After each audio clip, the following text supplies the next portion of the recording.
I'm here at Amos Alonzo Stagg High School. I am talking to a really unique student, Felix Romero. Felix is a student who arrived in the United States in 2019. You started in our EL program, but over a very quick amount of time, you went through our EL program, learned English, and started to show that you were able to excel in classes that included honors and AP classes, specifically AP Computer Science, right? I arrived here without knowing any English, and just the cultural shock was really different from like what I was used to in Mexico.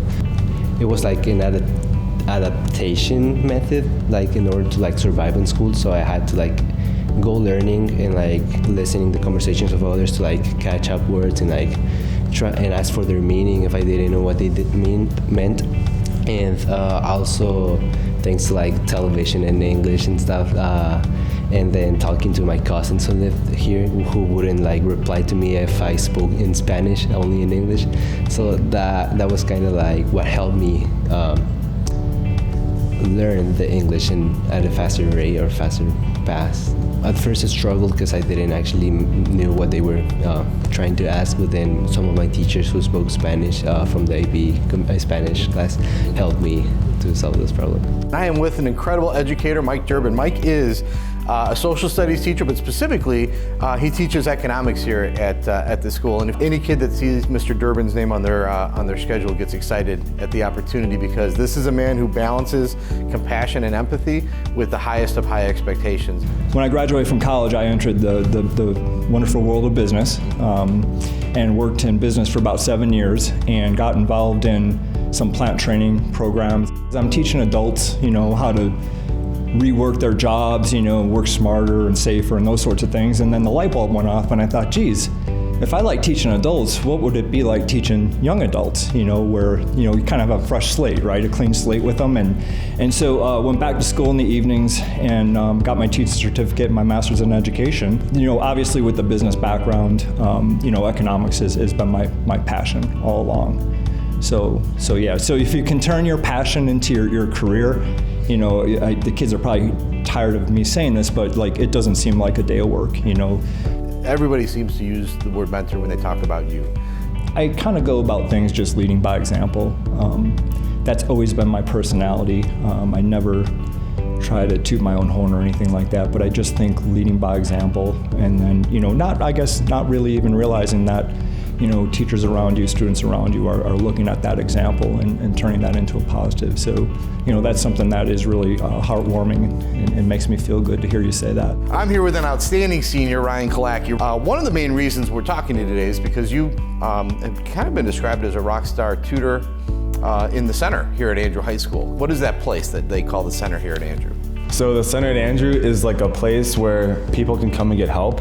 And it's kind of just, if people are struggling or they just want somewhere to study, then they can come during the lunch hour or study hall and just have people there that want to help them.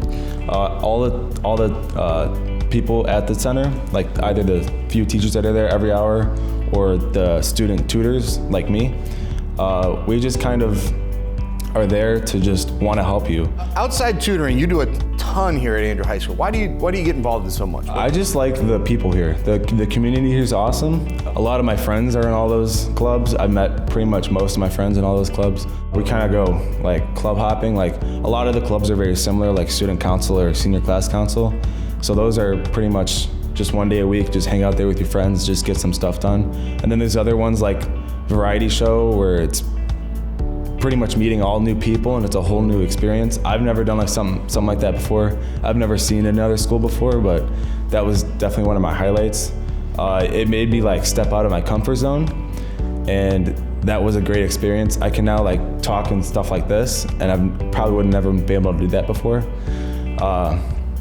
And it's also allowed me to like learn what I want to do later. Like if I know I want to do something, then I would do it now and not wait till college or wait till after college and then regret that I didn't do it before. I am here with Andrew, rockstar educator, Tammy Stamus. Miss Stamus she does a lot here at Andrew. She is responsible for a group called the Pod Squad, and they do a lot of stuff around here to raise the positivity of kind of everyday life here at school? Pod Squad is just one thing, but honestly, I take that off the heels of Jen Doty, who's now at STAG, who did a remarkable job with Tim Dalton trying to get everything up and running, because we know how hard it can be for some students to come and try to get through the grind of school, and we don't want it to be looked at like that. We want it to be a second home for them.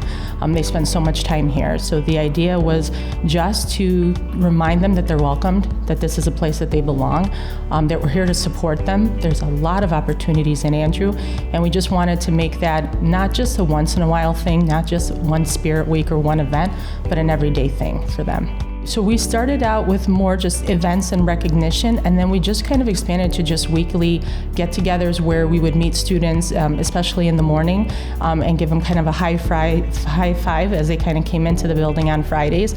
It seems like such a small thing, but honestly, just saying hi to a student walking in the building really can set the tone for the day, and a lot of staff have embraced that, and even a lot of students will welcome student groups down.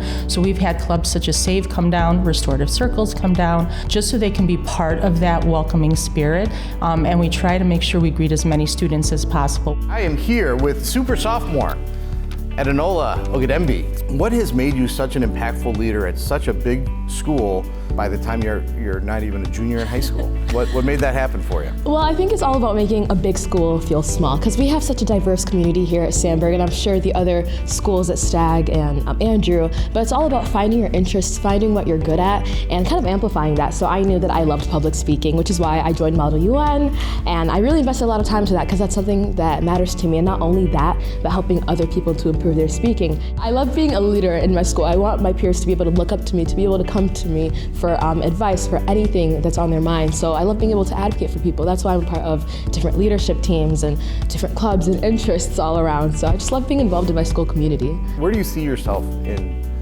10 years from now? Of course, so I feel like Sandburg has already set up a great foundation for me to propel myself towards success, towards the fields that I would love to go into. So I definitely see myself going into the medical field. I hope to be able to go to an undergraduate school for pre-med and public health, hopefully. But not only that, I really like politics. So it's kind of like, okay, well, how can I combine those two?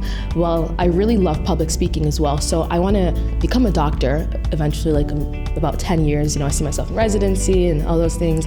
And after I become a doctor, I want to use my knowledge that I have garnered from medical school and being in the medical field, and hopefully be able to apply that to politics and be able to represent underserved areas and underserved communities and be a voice truly to marginalized communities. I'm here with an incredibly impressive Sandburg Eagle. He was a student here, and now he is working here as a teacher, but also as a coach of kind of two very different programs. And I will get into that in a second. What brought you back, not only to Sandburg, but what brought you back into education in general? It has to be the culture of the building. As a student, when I was younger, and as a teacher now, it's always felt like home. And I think a lot of that has to do with the inclusive environment that's fostered here. Everyone in the building is provided that opportunity to learn and grow in a nurturing and supportive environment.